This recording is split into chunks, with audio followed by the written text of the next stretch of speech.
I've never really addressed what I think is the biggest problem for atheism. The biggest problem? Could it be that atheism doesn't match reality? That it's false? I would think that's the most serious problem for any worldview. From my vantage point, it's not an intellectual challenge, it's the existential reality that it's not livable and that it leads to despair. But if that's the case, it's very hard to defend because we can just look around. We see plenty of atheists living meaningful, joyful lives. Some face pain and loss with great courage. Some raise families, create art, help others, and die with peace. If atheism is truly unlivable, how do we explain that? And I think a lot of people don't really take in the full implications of an atheistic worldview. I do think it is devastating. So rather than reevaluate his own conclusion, Gavin doubles down and essentially claims that atheists don't fully know what atheism is. This isn't just a critique of an idea, it's a critique of the intellectual competence of atheists themselves. This reminds me of Jordan Peterson's strategy. I actually made a video breaking down Peterson's debate tactics and logical fallacies. I'll link to it in the screen and in the description. The logic here is troubling. If your conclusion doesn't match reality, then your answer is, well, something's wrong with the real world. Then your position becomes unfalsifiable.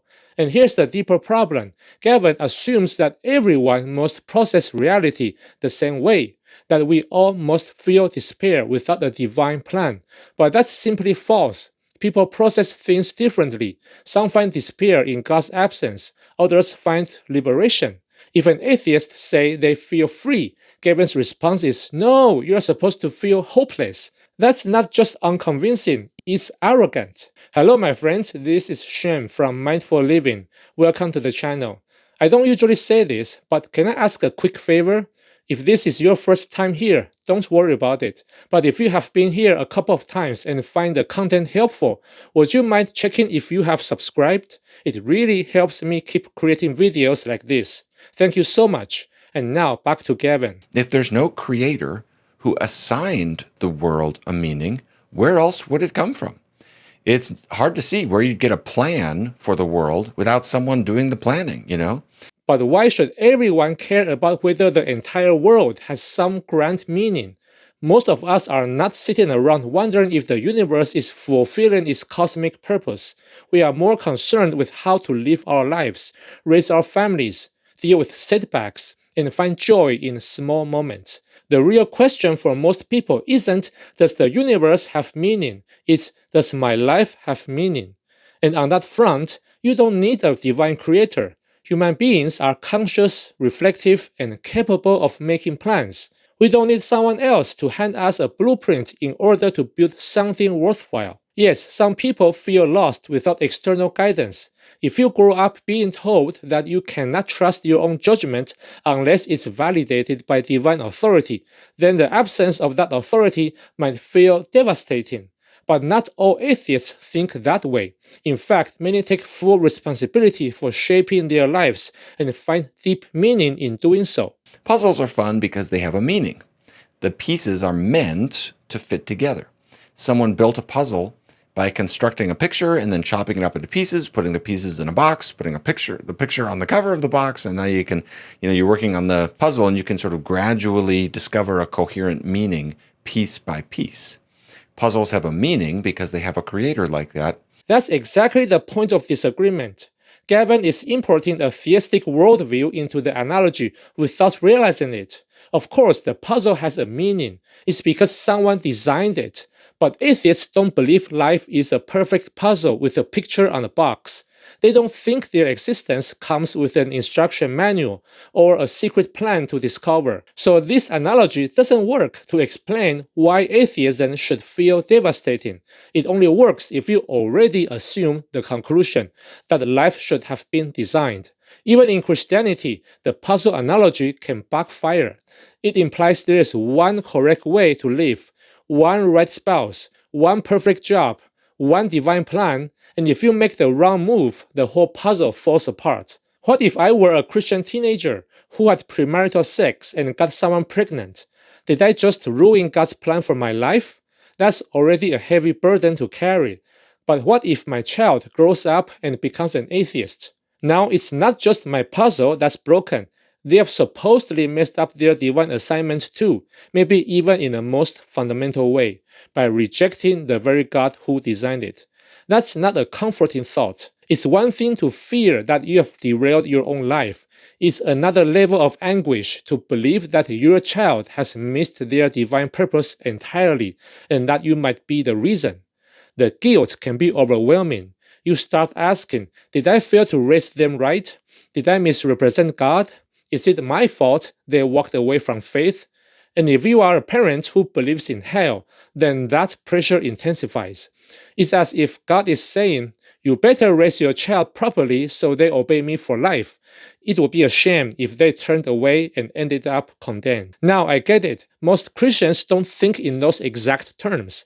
Like I said before, it depends on your perspective and how you process information. But from where I stand, believing your life is a puzzle designed by God can easily create more anxiety, not less. It can lead to deep regret, self-blame, and the fear that you have missed the right path or failed to be the right example for others. Just because someone believes in a divine plan doesn't mean they are free from feeling like their life is off course. In fact, sometimes believing there is a plan is what makes that feeling worse. But imagine if you're doing a puzzle and there's no picture on the box, there's no guiding image, there's no intended outcome. It's up to you to figure out what picture do you make out of these puzzles and how do you force them to fit together. And honestly, what's wrong with that? There's actually a kind of puzzle like that. It's called Lego. I buy Lego sets for my kids all the time. Each box comes with a manual and a photo on the cover showing what you are supposed to build. A dinosaur, a spaceship, whatever. And my kids will usually build it once, just to see how it's supposed to look. But then that's when the real fun starts. They break it apart, mix the pieces with other sets, and start building things no instruction manual ever imagined. And they love it. It's not a burden. It actually feels natural to them. That's their freedom to explore and try out new ideas. It's how they practice creativity.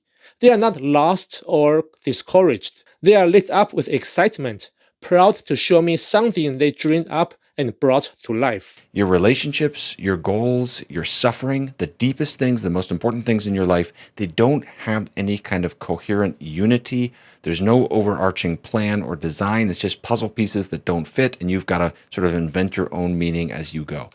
For me, I experience that as devastating. Again, why is that necessarily a problem? For some people like Gavin, it might feel scary not to be handed a divine blueprint, but for others, it's the exact opposite. It's exciting. It means we are free to choose our own direction. Many people feel empowered by the idea that meaning isn't discovered but created, that the universe doesn't come with a script, so we get to write our own story. And let's be honest, if Gavin wants to argue that atheism leads to despair because it lacks a built-in purpose, he has to do more than talk about his emotional reaction. He has to show that this is universally unlivable.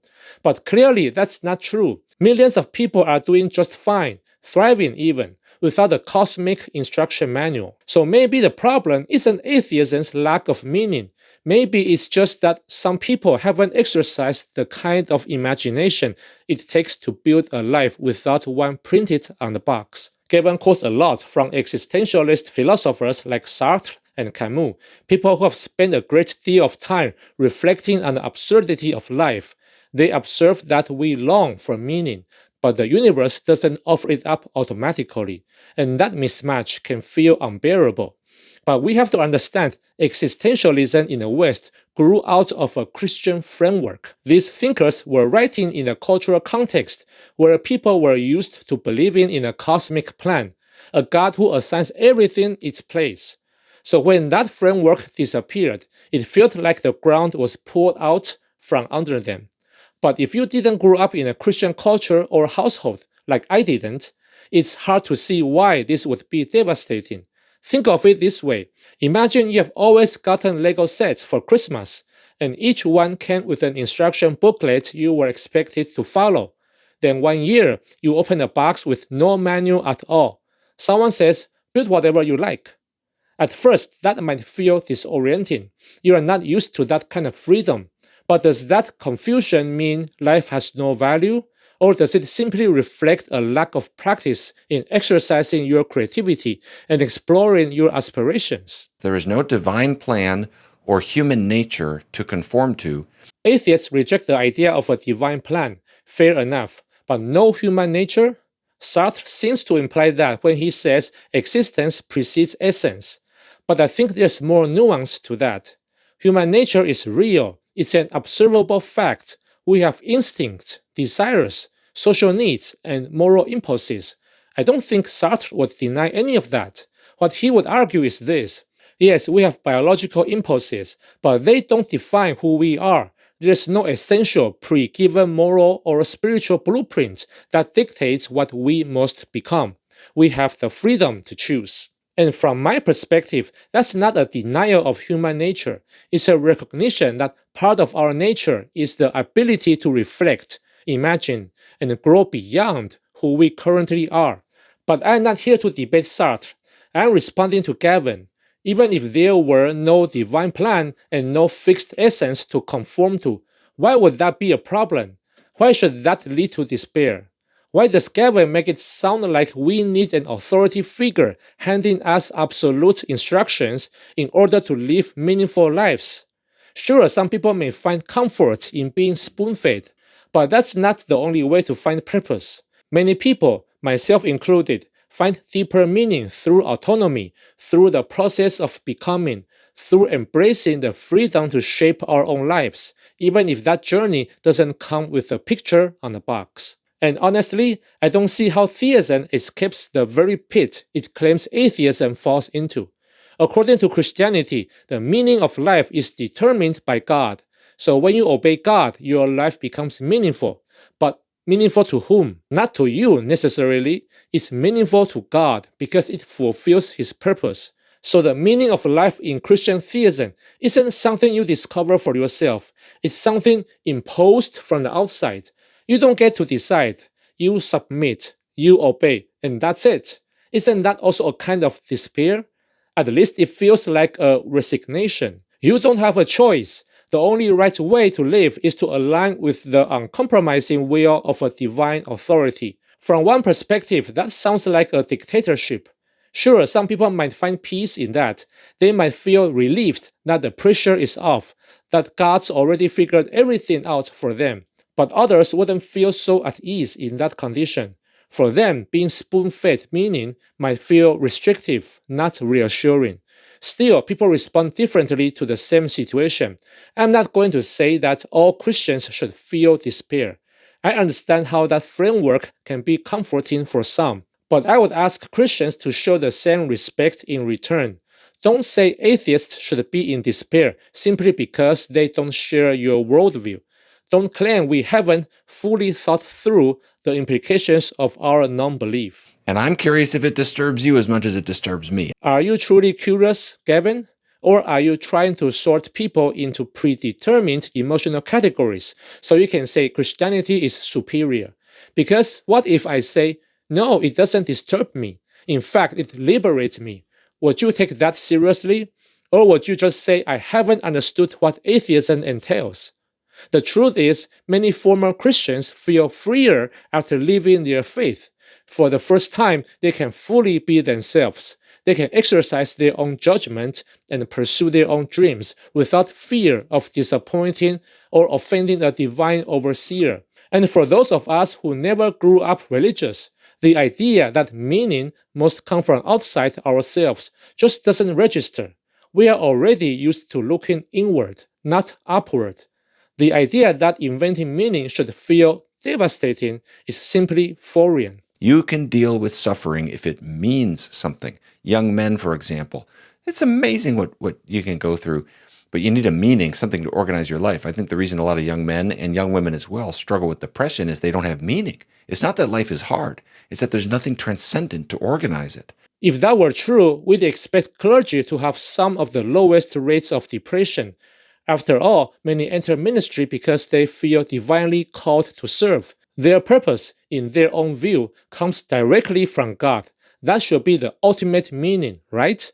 But in reality, numerous studies show that clergy experiences very high rates of depression, anxiety, burnout, and even suicidal thoughts, often higher than the general population. Feeling that your work is meaningful doesn't necessarily protect you from isolation, exhaustion, or financial stress. Meaning is just one piece of a much larger mental health puzzle. So when Gavin suggests that a lack of transcendent meaning is the main reason young people are depressed, that just doesn't hold up. It oversimplifies a complex issue. When people try to locate an objective meaning apart from God, it often ends up being rather thin. At the end of the day, it simply matters whether there is an afterlife that promises moral restoration and moral reckoning, or whether there isn't. But is that really true? For many of us, meaning doesn't have to stretch 10 million years into the future. It's enough to feel that we are living the kind of life we want to live right now. Ask a musician why they spend hours perfecting a song, or an artist why they get lost in their work, and they might just say, because I love it. If you respond, passion is too thin, it's arbitrary, how do you find motivation to keep going if it's not grounded in something objective or transcendent? They'd probably think you were missing the point entirely. It seems that for many people, subjective passion is enough. Just because my values or goals don't match your religion's vision of the good life doesn't mean I'm miserable or I'm in denial. Why is life worth living if it has no ultimate meaning or lasting consequence?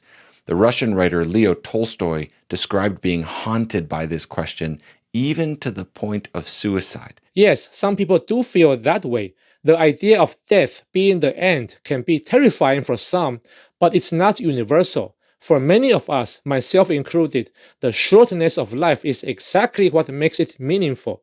The fact that it doesn't last forever is what gives it weight. Think of it this way. We treasure things that happen briefly, a beautiful sunset or a child's first steps. These things matter precisely because they don't last forever.